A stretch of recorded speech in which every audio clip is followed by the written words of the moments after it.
Welcome to the Deep Dive. We are so glad you are here with us today. Yeah, thanks for joining us. Whether you're prepping for a meeting, commuting, or you're just intensely curious about how different worlds collide, you're in the exact right place. Today, our mission is to explore a truly fascinating article excerpt we've been handed. It's titled Shepherding the Purse, Financial Stewardship for Spiritual Leaders. It is a remarkable piece of writing.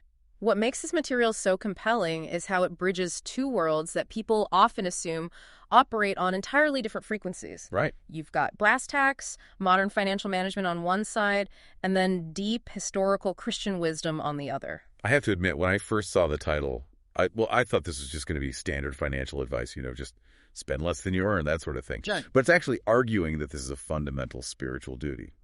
Before we get into the math, help me understand the specific voices in this source, because we're looking at modern principles alongside some names that might not be familiar to everyone listening. Yeah, that is a great place to start. We are essentially looking at a synthesis of three distinct perspectives here. Okay. First, we have the contemporary personal finance principles of Dave Ramsey, specifically his foundational budgeting steps. The baby steps. Exactly. Then we are viewing those very modern concepts through the lens of historical writings from Ellen G. White. She was a prominent 19th century Christian author and church co-founder. Got it. And finally, the piece weaves in the modern day-to-day pastoral insights of a leader referred to in the text as Pastor Geo. It's quite the lineup. You've got a modern radio host known for yelling about credit cards, a 19th century religious pioneer, and a contemporary pastor on the ground. It's a unique mix, for sure. And the hook here, the reason you should really care about this, is that we usually think of spiritual leadership in very ethereal terms. We picture preaching, counseling, or deep theological study. Right, the stuff that happens on the platform. Exactly. Yeah. But this source makes a bold, very grounded argument. It says managing a household budget isn't just a side chore. It is central to a leader's spiritual integrity. It reveals how financial transparency and avoiding that exhausting trap of keeping up appearances are crucial for any leadership role. Okay, let's unpack this. To start building that blueprint, we really have to look at the foundation the author lays out. And that foundation begins with the sheer burden of example. The burden of example. Yes. There's a point from Pastor Geo in the text that hits incredibly hard. He emphasizes that spiritual leaders are called to be an example to their congregations in absolutely every aspect of life. Every aspect. Right. He states quite plainly that a pastor can't lead without setting the example. That feels like an immense weight. Because while congregations are obviously taught to look to their faith, to look to higher ideals, human nature dictates that they are also looking right at the person standing behind the pulpit. Of course they are. They are looking at their leaders as tangible, living models of how to navigate a complicated world. If a leader's life is chaotic behind closed doors, there's a disconnect. Yes. Yeah. An invisible but very real disconnect in their leadership. And exactly that disconnect is what the source zeroes in on. The argument is that you cannot effectively model faithfulness to a community if your own financial life is in constant chaos. Yeah. So before a pastor, or really anyone in a leadership role, can successfully save money, build stability, or counsel others on their hardships, they have to know exactly where their own resources are going. This introduces the prerequisite to all financial health mentioned in the text. The zero-based budget. The zero-based budget. For those who might not be deep in the weeds of personal finance literature, a zero-based budget means that every single dollar of your income is assigned a specific job before the month even begins. Every single one. Your income minus your expenses equals zero. You aren't just looking at your bank account on the 30th of the month, scratching your head and wondering where all the money went. Hoping there's something left over. Right. You are giving every dollar a very specific set of marching orders on day one. It is a fundamentally proactive approach rather than a reactive one. And the author frames taking control of household finances this way, not just as good accounting, but as a mandatory duty for those in ministry. This is where the historical perspective from Ellen G. White is brought in, and her bluntness on the subject is really striking. What does she say? She writes, "All should learn how to keep accounts. Some neglect this work as non-essential, but this is wrong. All expenses should be accurately stated." Wow, she does not mince words. But this is wrong. Oh. There's no gray area for her there. None at all. What caught my eye, though, is the underlying psychological pressure that drives people to ignore that kind of practical advice in the first place. The excerpt spends a good amount of time discussing the immense, often unspoken pressure pastors feel to project a certain lifestyle to their congregations. Oh, absolutely. It's the classic fishbowl effect. The fishbowl effect is a perfect way to describe it. Ministry families often feel they need to present an image of being blessed and put together. Right. The car needs to look nice enough to show success and stability, but not so nice that it looks greedy or out of touch. It's a tightrope. It is. The house needs to be perfectly presentable at a moment's notice for hosting church members. The kids need to be dressed well. There is this relentless, exhausting pressure to manage perception. And that management of perception is identified in the text as a profound trap. Ellen G. White addresses this beautifully and somewhat tragically, warning that many are unhappy in their home life because they're trying so hard to keep up appearance.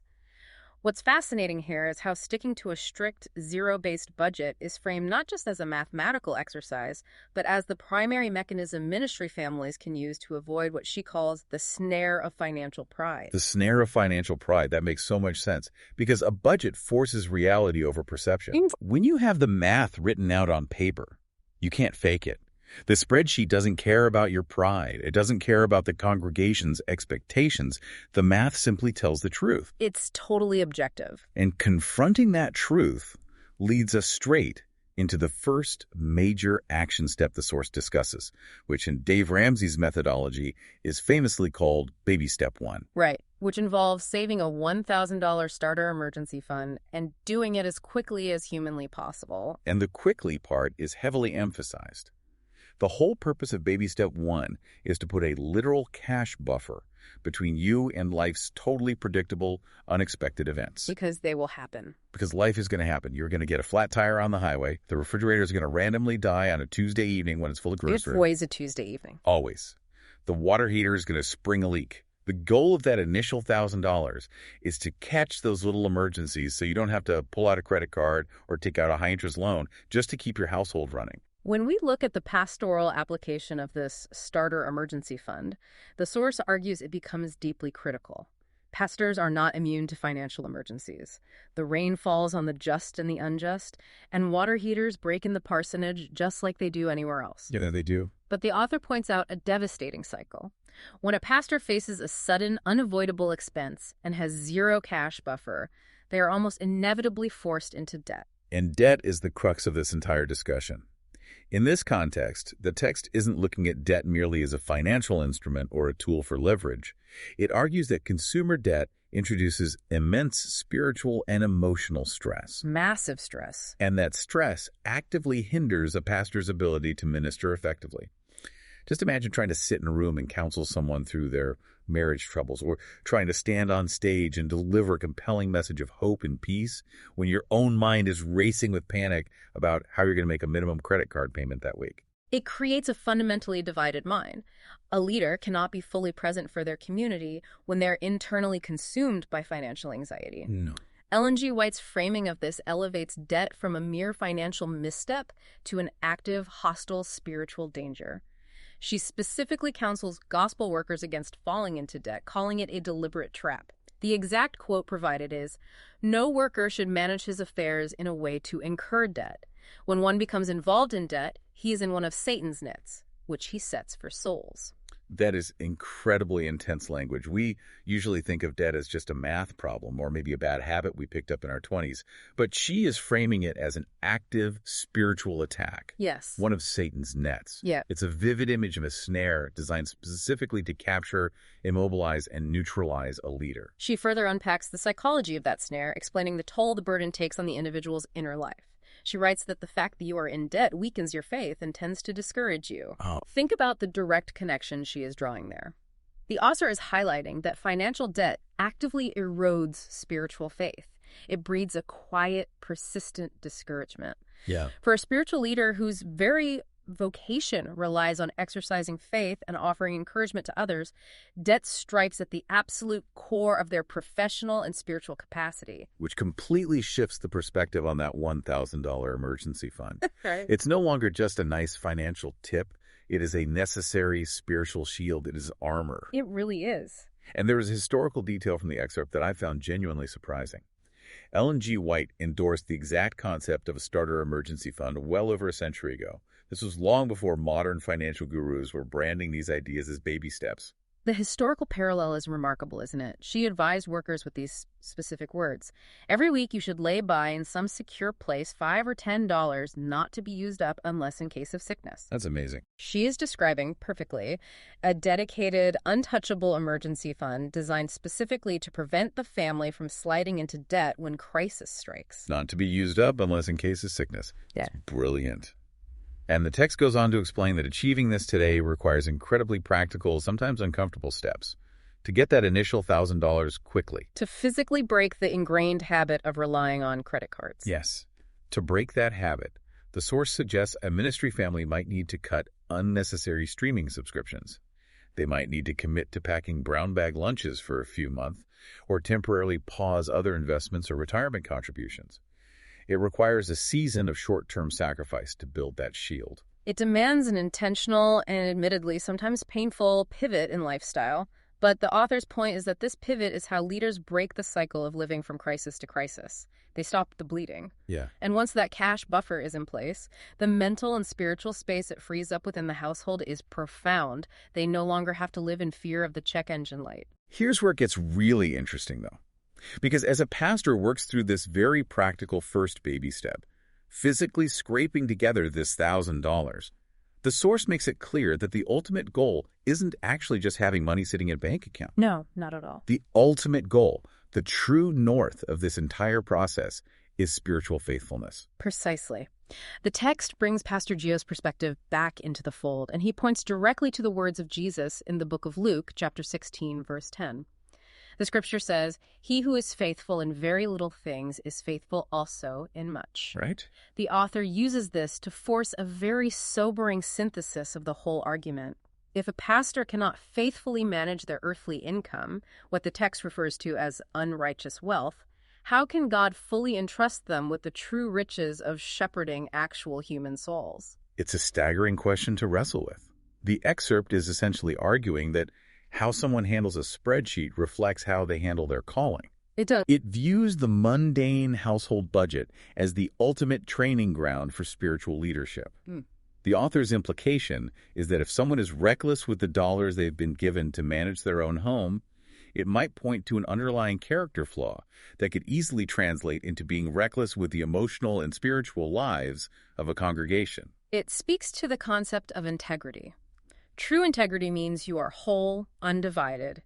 The person you are when reviewing your private bank statement is the exact same person you are when standing in the pulpit. That's powerful. And part of maintaining that integrity, surprisingly enough, involves maintaining generosity even when finances are incredibly tight.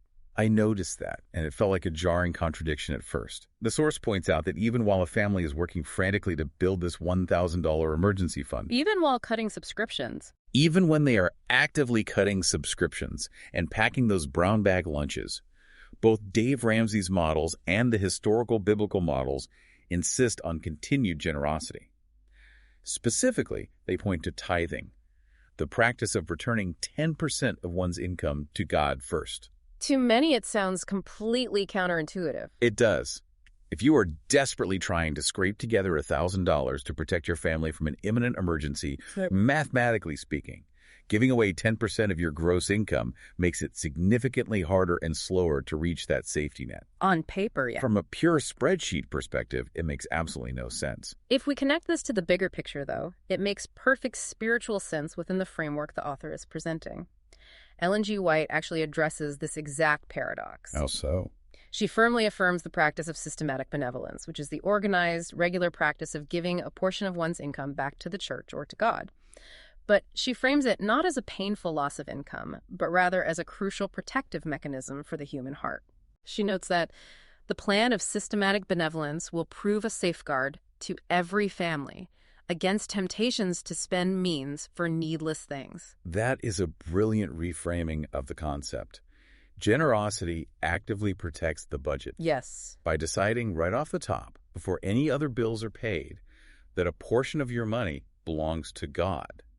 And giving it away It permanently breaks the illusion that all your money is just there for your own consumption. It changes the mindset. It attacks the selfishness that leads to buying those needless things.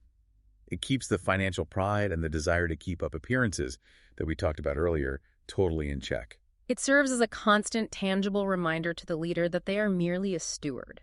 They are a manager of resources, not the ultimate owner.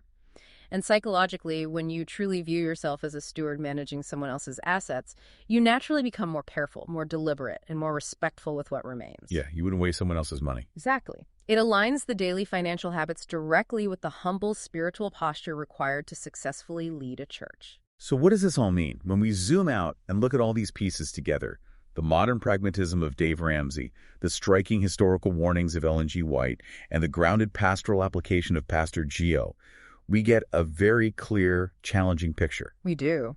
By simply but intentionally completing baby step 1, by getting on a written zero-based budget and saving that initial $1,000 starter emergency fund, a pastor is doing so much more than basic personal finance. They are engaged in an act of spiritual warfare, really. They are securing their household against immediate crisis, yes. But more importantly, they are actively avoiding the faith-weakening, deeply discouraging trap of consumer debt. Yeah. And above all, they are setting a powerful, authentic, and undeniable example of biblical stewardship for the community that looks up to them. They are choosing to live the sermons they preach. And this brings us to a direct appeal that we want to make to you as we reflect on the totality of this source material. Whether you are a spiritual leader yourself right now, someone aspiring to leadership in the future, or simply someone trying to align your daily life with your deepest convictions, we want to challenge you regarding the vital importance of faithfulness in the realm of your finances. The author's thesis is clear. Managing the purse is inseparable from shepherding the flock. You cannot successfully compartmentalize your life, acting like your spiritual leadership belongs in one pristine box, and your financial life belongs in a separate, chaotic box that no one is allowed to look into. If you are called to lead, the argument is that you are called to be faithful in the little things first. It is hard work. It requires staring down your own ingrained habits, confronting your own pride, and facing your own deep-seated fears of not having enough. And being honest with yourself. Yes, brutal honesty. But the freedom, the profound spiritual freedom that comes from living transparently, strictly within your means, without the crushing weight of hidden debt, is exactly what empowers a leader to serve their community with genuine joy and unhindered power. It clears away the internal static. When the constant hum of anxiety over unpaid bills and hidden debts is finally removed, a leader's capacity to hear from God and to authentically respond to the complex needs of their community expands exponentially. The faithfulness a leader practices in private financial stewardship will always echo loudly in their public ministry. It absolutely will. And because this topic is so incredibly rich and honestly so crucial for the long-term health of both leaders and the communities they serve, I am thrilled to announce to you that today's deep dive is actually the kickoff of a brand new Wednesday series. Right. We are going to be focusing on these exact themes of stewardship, leadership, and practical faith every single Wednesday. So be sure to join us again next Wednesday for the next installment as we continue to unpack what it means to lead authentically from the inside out. It is going to be a very compelling series to explore together. And as we close out today's discussion of this particular excerpt, I want to leave you with a final thought to mull over, something for you to explore on your own that builds on everything we've dissected today. Lay on us. We established early on that congregations naturally look to their leaders as models, and they often consciously or subconsciously emulate them. So if a congregation implicitly mirrors the financial habits and the financial health of its leadership, Oh, wow. what invisible faith-weakening burdens might be lifted from an entire church community simply by its leader choosing to live transparently on a strict budget? Sure. If the leader finds true freedom from the snare of debt, how might that freedom cascade down to hundreds of families sitting in the pews? Changing the culture of an entire community from the top down just by making a budget. That is an incredibly powerful thought to leave on. Thank you so much for joining us on this deep dive. We will see you next Wednesday.